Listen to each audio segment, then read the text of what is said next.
Hey there. Hey man, how are you? Good. How's it going? Yeah, I'm good. I just clocked off from my day job. It is a fucking beautiful Wednesday afternoon here in Melbourne, Australia. What's going on in your Very. world right now? What are you up to? I'm just sitting in my van outside the show right now, doing this interview with you. That's what I'm doing. So, You're outside a show. What you guys are on tour right now? Where are you? yeah, we're in Berkeley, California tonight. Sure. How's the run been so far? What are the highlights? It's been great. I mean, lots of sold out shows, lots of crazy crowds, good reception to the new album.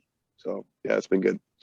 Yeah, like how have these new songs been coming to life on stage? Have the crowds been very receptive to the chosen material? Yeah, it's been really cool to see because our set is pretty much all brand new songs except for one song. And so prior to the album coming out, we've been playing, all new songs that no one's heard yet, really, aside from a couple of the singles. And yeah, it's been going over really well. So it's really cool to see people having a good time to songs that they haven't heard yet, but now they've heard them since the album's out. Yeah. Well, obviously, like this record came together during a time where there was a lot of uncertainty around touring. You know, the live music industry sort of took a major hit, especially in 2020. But when you were making this record, did you still have the stage in mind? Like, were you writing these songs with the intention that you'd go out and thrash them out to a crowd one day? Oh yeah, of course.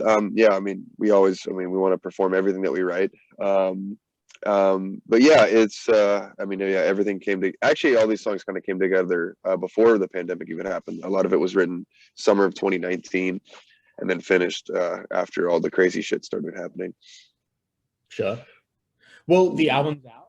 I know you guys waited a long time to put it out, but last Friday, how does it feel to finally have album four out there in the wild?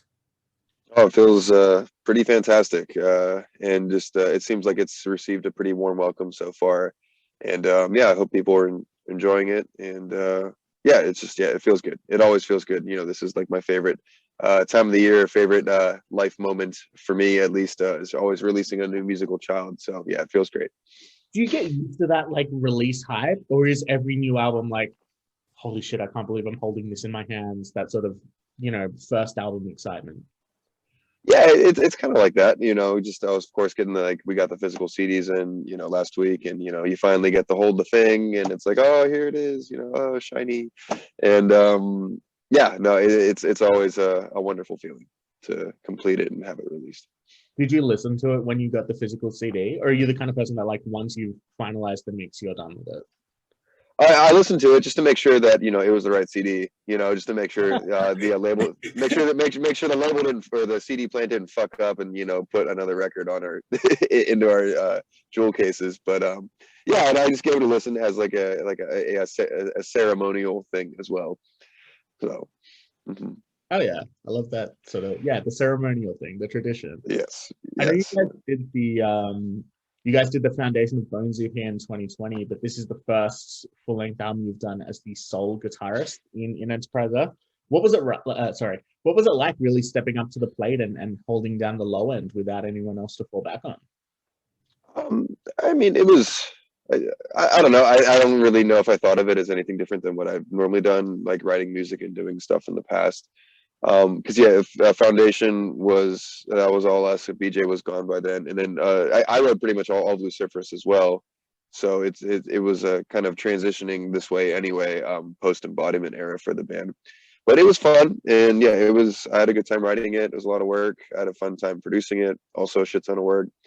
And yeah, I don't know how many times I've heard these songs by now, but I still enjoy them. So I guess that's a good sign.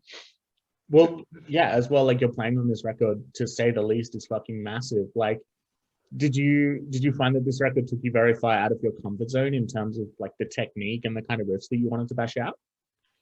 Oh yeah, I mean, I feel like everything we write, it's always one of those things where it's like, wow, this is sick. I'm glad I wrote this. Fuck, I can't play it. It's like one of those things where and that's good though because it's pushes us to be better players and performers and writers and all those things. So yeah, we definitely went way out of our comfort zones, and I was very happy with what we were able to achieve with this album.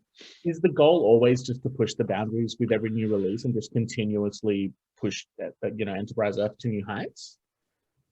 Yeah, Yeah, I mean, I guess so. I mean, not in like a sadistic, painful way, I guess, pushing boundaries, but in more so like just trying to just improve upon what we had, just we never want to get stale, and just do the same thing over and over again. But more importantly, honestly, we just like want to have fun writing songs. So as long as we're having fun writing songs, that's all we care about. What was the most fun part on this record to write? Like, are there any parts that you listen back on and you're like, man, that's fucking sick. I can't believe we pulled that off. The most fun parts were the easiest parts to perform. I'll tell you that much. But Sure. I think the most fun song to perform, because we're performing it on tour right now, is "You Couldn't Save Me," just because it's just like got a lot of fun riffs all throughout, a big solo, and then like a really heavy breakdown at the end, and it always seems to get a very good crowd reaction. Just pure mosh fuel from start to finish. Yeah, yep, mosh fuel. I like that term. Well, as you mentioned as well, this is you produced this record yourself, which is fucking incredible. Sounds mint. Was this the first time you've stepped into that role? This was the first full length that I've produced for myself or for anyone else, and the first quote unquote commercially viable release I did was the Foundation of Bones EP 2020.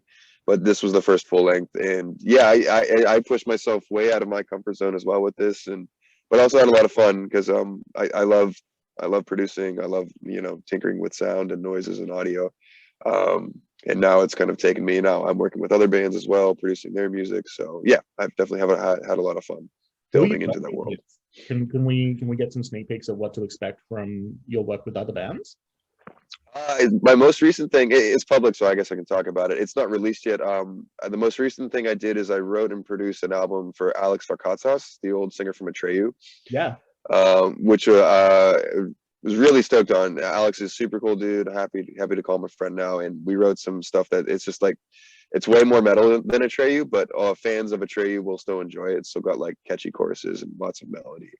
But that was super fun. And then just a couple other projects here and there for other people's bands. So. That's sick. I like to hear that. And then like with the Enterprise Earth record, what was it like being able to have that, full control over the album sound? Did it feel like you, and by extension the rest of the band, had more freedom with recording than ever before?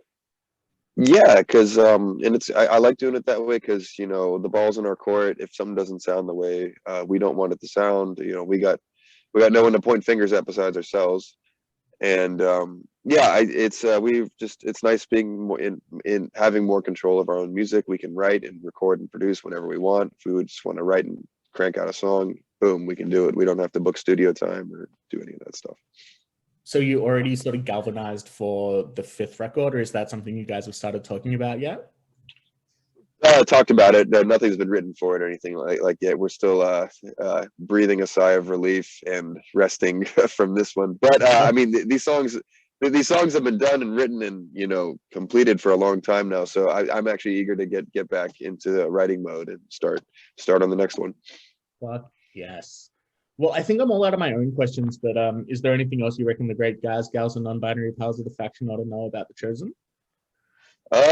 Just if you haven't heard it yet, expect to be surprised around every twist and turn and corner. There's a lot. Every song has its own fingerprint, identity, and character and flair. And I hope it's a wonderful listening experience for whoever happens to enjoy it. And if you don't enjoy it, that's fine too. Because I don't care. So, but yeah. We'll wrap it up here. But Gabe, mate, thank you so much for taking time to have a chat. It's been sick. Thank you. Thanks for having me. Take care, man. Have a good one. Bye-bye.